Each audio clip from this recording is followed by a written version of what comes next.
कांग्रेस में ब्लॉक कांग्रेस अध्यक्षों की नियुक्ति कर ली गई है। पीसीसी ने 17 ब्लॉक कांग्रेस कमेटी के अध्यक्षों की नियुक्ति की, तो स्पोक्स पर्सन, मीडिया पैनलिस्ट और मीडिया कोऑर्डिनेटर की भी नियुक्तियां कर ली गई हैं। पीसीसी ने 8 स्पोक्स पर्सन को नियुक्त किया है, 7 मीडिया पैनलिस्ट और 3 मीडिया कोऑर्डिनेटर भी नियुक्त किए गए हैं। पीसीसी अध्यक्ष गोविंद सिंह डोटासरा ने ये आदेश जारी किए हैं। इसकी कॉपी इस वक्त आप देख पा रहे हैं।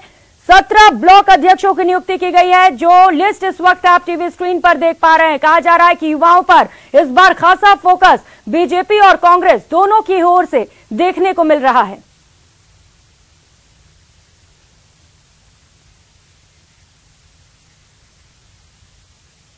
तो पीसीसी चीफ गोविंद सिंह डोटासरा ने सभी को बधाई भी दी है और ट्वीट करते हुए ये बधाई दी गई। उन्होंने कहा, राजस्थान प्रदेश कांग्रेस कमेटी के 17 ब्लॉक कांग्रेस कमेटी के अध्यक्षों की नियुक्ति की गई है।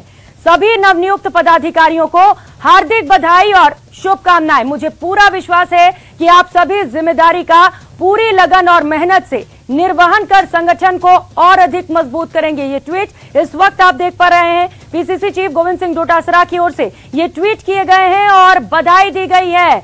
जो अध्यक्षों की नियुक्ति की गई है उन्हें बधाई देने के साथ साथ ये ट्वीट कर उन पर भरोसा भी जताया गया है। उन्होंने लिखा है कि उम्मीद है कि आप कांग्रेस पार्टी को मजबूती प्रदान करेंगे।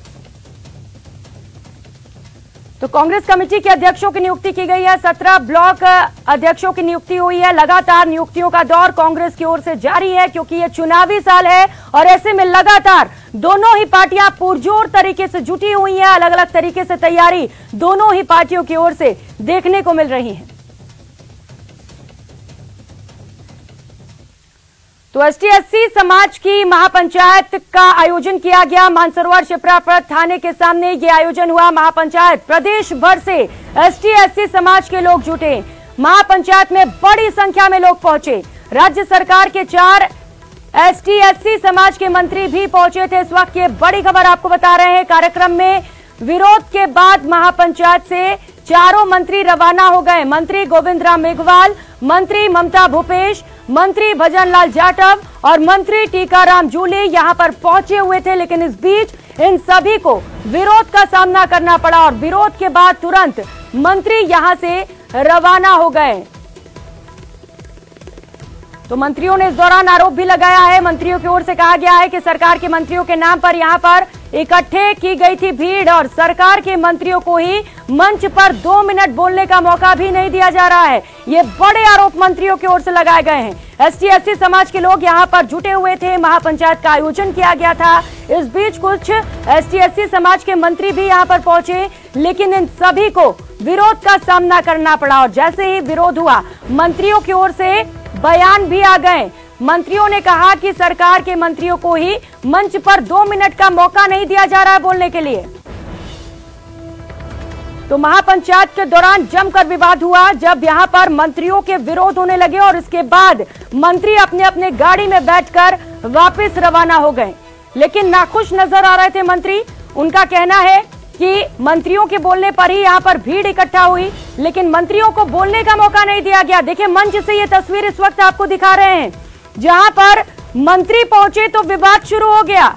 महापंचायत का आयोजन किया गया था, जहां पर बड़ी संख्या में एससी/एसटी समाज के लोग पहुंचे हुए थे और इसी दौरान कई मंत्रियों को विरोध का सामना करना पड़ा। यहां पर कई बड़े मंत्री पहुंचे हुए थे। तो 4 मंत्री इस विवाद के बाद वहां से रवाना हो गए। मंत्री गोविंद राम मेघवाल, मंत्री ममता भूपेश, मंत्री भजन लाल जाटव और मंत्री टीकाराम जूली, इन सभी को विरोध का सामना करना पड़ा। तो विवाद के बाद की ये तस्वीर जब मंत्री अपने गाड़ी में बैठते हुए और इस दौरान उन्होंने ये बयान भी दिया। उन्होंने कहा कि ये बेहद गलत हुआ है, मंत्रियों को बोलने का मौका नहीं दिया गया मंच से।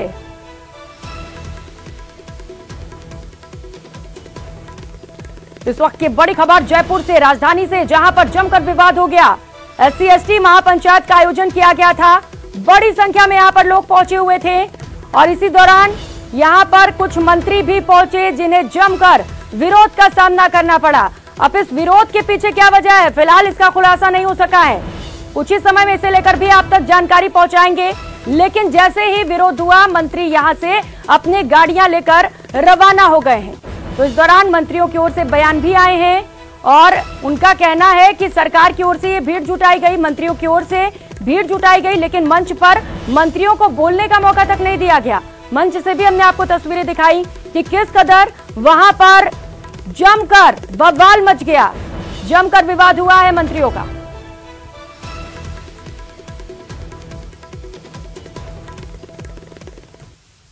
और कोटा से खबर है, जहां पर विज्ञान नगर फ्लाईओवर के नीचे पिछले 16 दिन से निजी चिकित्सकों का धरना लगातार जारी है। 2 दिन से आमरण अनशन पर बैठे डॉक्टर आलोक गर्ग के बाद अब एक और डॉक्टर ने आमरण अनशन का ऐलान कर दिया। धरने पर महिला चिकित्सकों के साथ अस्पताल का स्टाफ भी मौजूद है और लगातार आरटीएच बिल को वापस लेने की मांग उठाई जा रही है। धरना स्थल का जायजा लिया हमारे संवाददाता ओम प्रकाश मारू ने। विज्ञाननगर फ्लाईओवर के नीचे ये तमाम जो निजी चिकित्सक वो बैठे हैं और डॉक्टर आलोक गर्ग हैं वो आमरण अनशन पर पिछले 2 दिन से बताए जा रहे हैं बैठे हैं और लगातार इनका जो आक्रोश है वो बढ़ता जा रहा है। कल सीएम कोटा दौरे पर रहे थे, उस दौरान कई डॉक्टरों ने सीएम से मुलाकात की थी, एयरपोर्ट पर काफी समय तक उनसे चर्चा हुई थी। सर, आप खुद सीएम से मिले थे, शॉर्टली जानना चाहते हैं क्या बातचीत हुई, अब क्या संतुष्ट है आप? हमने ज्ञापन दिया था उनको और उन्होंने ज्ञापन लिया। उसके बाद में उन्होंने कहा कि हम आपकी सारी समस्याओं का समाधान बिल में जब नियम आएंगे उस पर कर देंगे, आपसे मिल बैठ के साथ बैठ के नियम बनाएंगे। तो हमने कह दिया कि नहीं सर, हमें विधेयक में चाहिए जो भी परिवर्तन चाहिए, क्योंकि बिल जो भी आप नियमों में परिवर्तन करेंगे वो किसी भी दिन एक मंत्री या किसी भी एक आईएएस के चाहने से बदल जाएगा। हमें उसमें संतुष्टि नहीं है। आपको जो भी परिवर्तन करना है विधेयक में कीजिए। जिस पर उन्होंने कहा कि आप जयपुरा की बात करें, वार्ता करें, वार्ता के द्वार खुले हुए हैं। उसके बाद में शाम को वार्ता शुरू हुई है, लेकिन अभी कोई कॉन्क्रीट रिजल्ट नहीं है हमारे पास। डॉक्टर साहब, आपसे जानना चाहते हैं ये इसका परिणाम क्या है? चिकित्सकों का धरना जारी है, आक्रोश लगातार व्याप्त है और आंदोलन तो बढ़ता जा रहा है। ये जो बिल है इसके आने के बाद अस्पताल चलाना किसी भी सूरत में संभव नहीं है। 16 दिन से निजी चिकित्सकों का कोटा के फ्लाईओवर जो विज्ञाननगर फ्लाईओवर है उनके नीचे लगातार धरना जारी है। हालांकि बड़ी बात और राहत की खबर यह है कि 2 दिन पहले जो रेजिडेंट डॉक्टर लगातार जो कार्य बहिष्कार पे थे वो लौटने के बाद जो संभाग के सबसे बड़े एमबीएस अस्पताल, न्यू मेडिकल कॉलेज अस्पताल रामपुरा, वो जेके लोन अस्पताल की जो चिकित्सा व्यवस्था पूरी तरह से चरमरा चुकी थी वो अब हालांकि पटरी पर लौटने लगी है। लेकिन निजी चिकित्सक लगातार आंदोलन की राह पर है और उनका कहना है कि जब तक राइट टू हेल्थ बिल को वापस नहीं लिया जाएगा तब तक वो इसी तरह आंदोलन करते रहेंगे। कोटा से न्यूज़ 18 राजस्थान के लिए ओम प्रकाश मारू। और अब बात अपराधियों पर सर्जिकल स्ट्राइक की। राजस्थान में संगठित अपराध पर कंट्रोल के लिए पुलिस का जॉइंट एक्शन लगातार जारी है। अपराधियों में खौफ पैदा लगातार किया जा रहा है पुलिस वालों की ओर से। अजमेर और उदयपुर रेंज में पुलिस ने एक साथ कई जगहों पर ताबड़तोड़ कार्रवाई की और 1000 के तकरीबन बदमाशों के खिलाफ एक्शन लिया गया। ये रिपोर्ट देखिए।